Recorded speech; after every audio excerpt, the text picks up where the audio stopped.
I know we all joke about The Rock keeping on saying, "The hierarchy of power in the DC universe is about to change." damn right it is. The man brought back... Welcome back, DC fans. It seems hard to believe, but after years of waiting, Black Adam is finally playing in theaters, hosting a collection of interesting characters and a tremendous amount of bombastic action set pieces. However, anything within the actual story of the movie is totally eclipsed by its cataclysmic mid-credit scene. And that's what I'm here to break down for you. We're going to discuss how this happened, what does it mean for the current state of the DCU, as well as the questions it raises for the future. This is your final spoiler warning. Go watch the film. So after the stylized credits play, we cut to Black Adam living amongst the ruins of the palace, having taken over as the country's protector, and this is when a drone descends, a giant drone by the way, and plays a video of Amanda Waller confronting Black Adam about his doings and about should he step out of line when it comes to his moral compass, he will not live to regret this. And this is when Black Adam strikes back with some verbal jabs and destroys the drone, only for the smoke to go up, and from the heavens descends a shadow with a cape, and out of the smoke and fog comes our boy. He is back, Henry Cavill's Superman. They do not hide my boy's face, they do not let him be silent. He speaks and he confronts Black Adam. Hey, we should talk. I cannot tell you guys the tears I cried when I saw my boy's face, and when he spoke I cried even more. I'm the biggest Man of Steel evangelist since 2013, so this made my heart sing. And for the first time since, I don't know, before Justice League 2017, the S actually stands for hope, because I have hope. It was dying, it was withering every day while Walter Hamada was in power, and now it's blossoming, and it's all due to Dwayne "The Rock" Johnson. I already loved the man before, and now two of my man crushes meeting face to face. I love it. They are building the confrontation that was promised, and as we see in the film, this is someone who can actually step up to Superman and give him a fight. That's the whole discussion Black Adam is having with Amanda Waller. There's no one on this planet that can stop me, but there are friends from out of this planet that she can call, and she calls on Superman. How does she have Superman's number? How he's already there waiting for it? We'll talk about that later in this video. But this is such an awesome scene. It serves the hype that has been built around this movie, around the post-credit scene that The Rock has essentially spoiled without spoiling, but it also creates a goal and something to look forward to in the future of the DCEU, which, as cinematic universes are concerned, it's what the DCEU has always been missing. With all its executives coming in and out, the new regime taking over, finally embracing their creators and giving them a chance to mold this universe, it seems like Dwayne Johnson finally got around to the right person's head, and they gave this the green light, which is exactly what we're going to talk about. This was not the original plan. According to a recent article in The Hollywood Reporter, the idea to have Superman confront Black Adam in the mid-credit scene was just recently hatched in a round of reshoots earlier this year,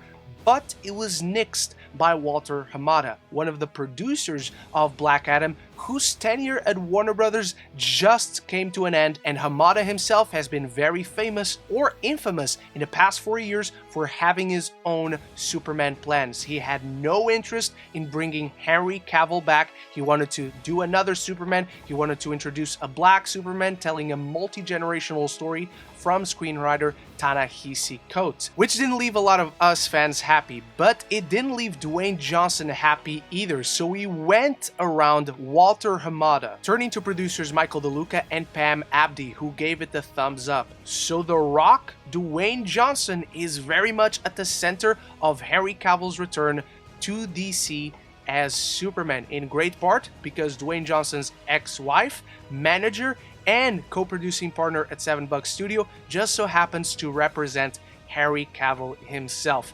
I know we all joke about The Rock keeping on saying, The hierarchy of power in the DC universe is about to change.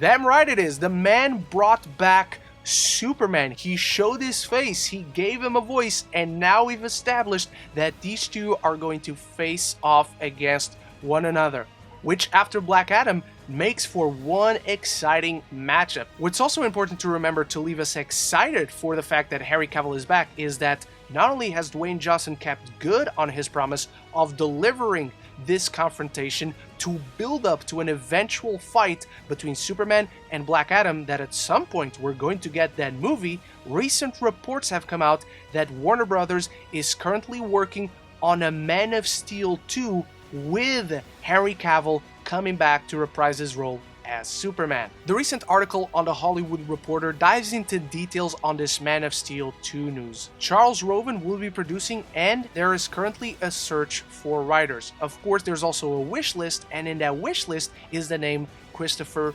McQuarrie, who has worked with Henry Cavill on Mission Impossible Fallout. He's currently working back-to-back on Dead Reckoning Part 1 and 2, and while no official outreach has been done, they don't even know if this would be feasible because of that work on back-to-back Mission Impossible movies. However, if you ask me, that would be an incredible fit for Superman, for Man of Steel 2. Not just as a writer, but as a director, because we know Christopher McQuarrie can deliver fantastic character work and fantastic action set pieces.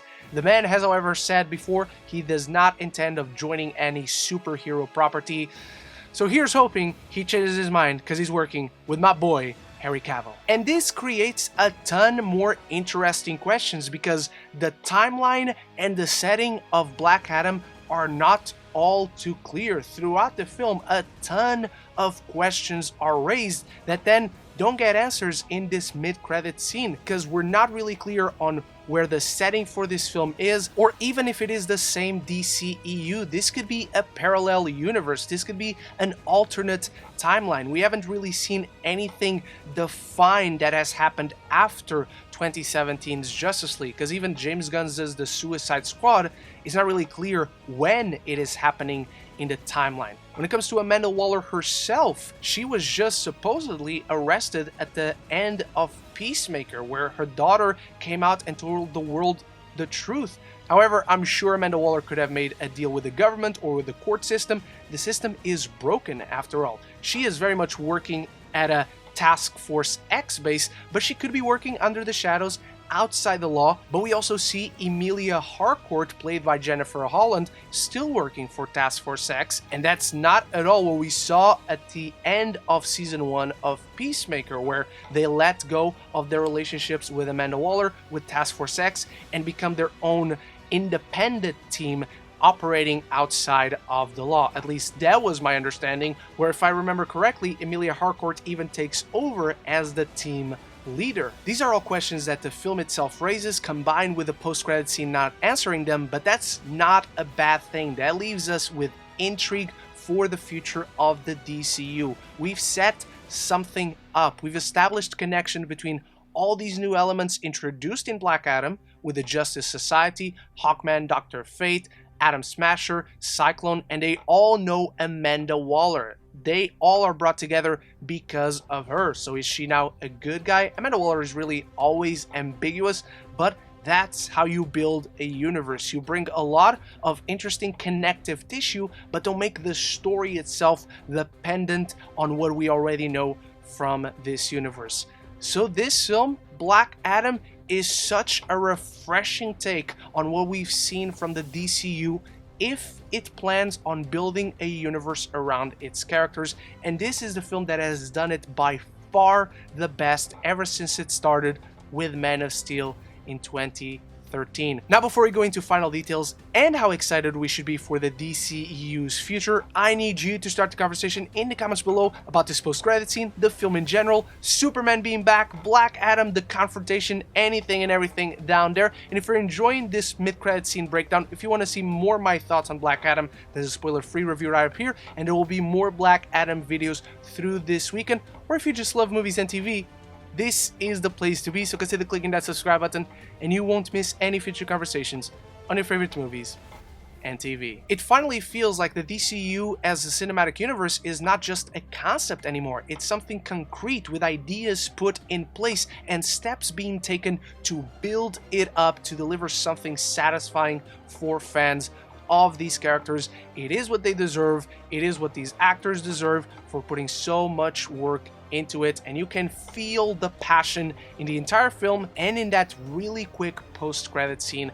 as well. So that's gonna do it from me for my breakdown of the mid-credit scene of Black Adam. Let me know your thoughts on it in the comments below. How happy are you to have Henry Cavill's Superman back? How much do you like the suit, and how do you want to see these two go at it? Anything and everything down there.